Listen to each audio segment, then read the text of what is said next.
nossa baralhada teatral de hoje eu vou falar um pouquinho sobre o sistema de Stanislavski.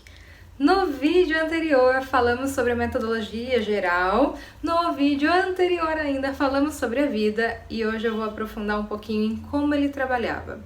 Eu vou dividir por tópicos para ficar mais fácil para vocês entenderem. Então vamos lá. Primeira coisa é trabalhar com o relaxamento.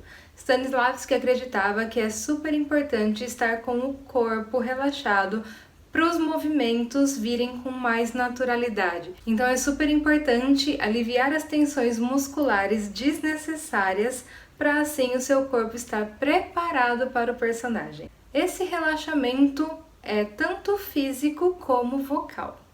Depois temos a concentração e a observação.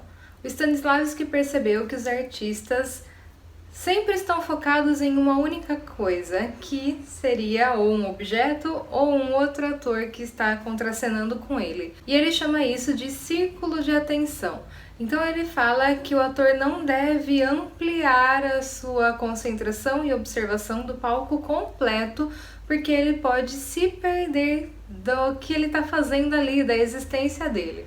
Então é para ele focar nesse círculo, nessa área aí de atenção, somente para ter uma boa atuação. Seguindo, a importância das particularidades. O Stanislavski falava que a gente deve dar ênfase nas nossas emoções e não expressá-las de forma geral. A gente tem uma forma particular de sentir cada coisa e não deve ser diferente com o nosso personagem. A gente, para isso, precisa conhecer muito bem ele para saber como viria essa emoção com verdade. Seguindo, temos a verdade interior. Como saber se a gente está interpretando realmente de forma realista, com as emoções necessárias? E o Stanislavski falava que é simplesmente colocando a palavra se. Quando a gente coloca se, a gente traz suposições, a gente trabalha o nosso lado criativo, ficando mais fácil entender as possibilidades e os caminhos para a gente chegar no que a gente realmente quer. E depois temos o propósito. Para o propósito, é legal a gente colocar 3 palavrinhas aí, que seria o que, como e porquê. Então, por exemplo, eu vou abrir uma porta. O que? O que eu vou abrir? Eu vou abrir uma porta. É a minha ação. O que estou fazendo? Estou abrindo uma porta. Por quê? Porque atrás dessa porta tem algo que eu queira muito. Como? Então eu vou abrir essa porta como? Com entusiasmo, com animação, com expectativa do que vem a seguir. Seguindo a linearidade de um papel. É super importante a gente ter continuidade na nossa criação. Eu não posso estar numa cena de uma maneira e na cena seguinte esquecer tudo que aconteceu na cena anterior. Tem que ter uma continuidade.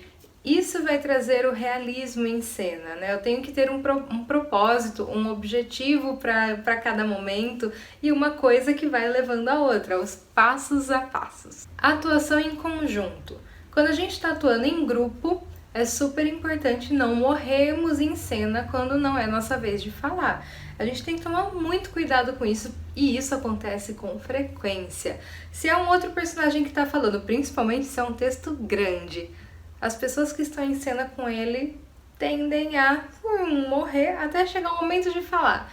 Então a gente precisa ter esse cuidado, é uma coisa que o Stanislavski defendia também.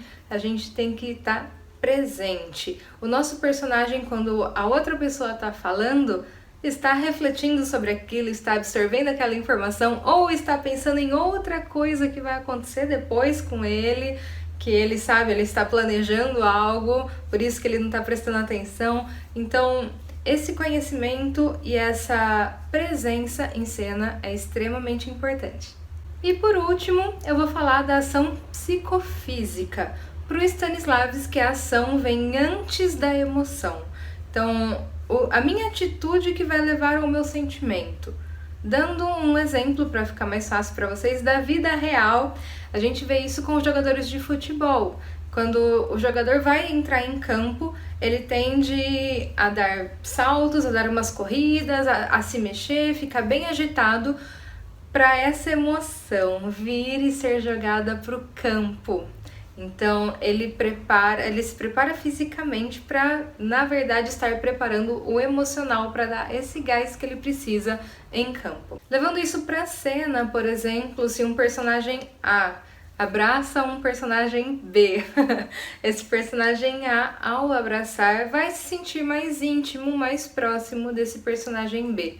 Então a ação, o abraço, foi o que trouxe essa sensação, essa emoção de intimidade. Eu acho que ficou um pouquinho mais claro para vocês o sistema de Stanislavski, explicando, obviamente, de forma mais simples para todos vocês entenderem.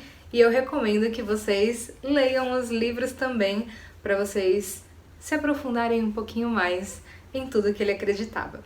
Se você gostou desse vídeo, preencha esse coraçãozinho aqui para ficar mais pertinho da gente e compartilhe com os amigos.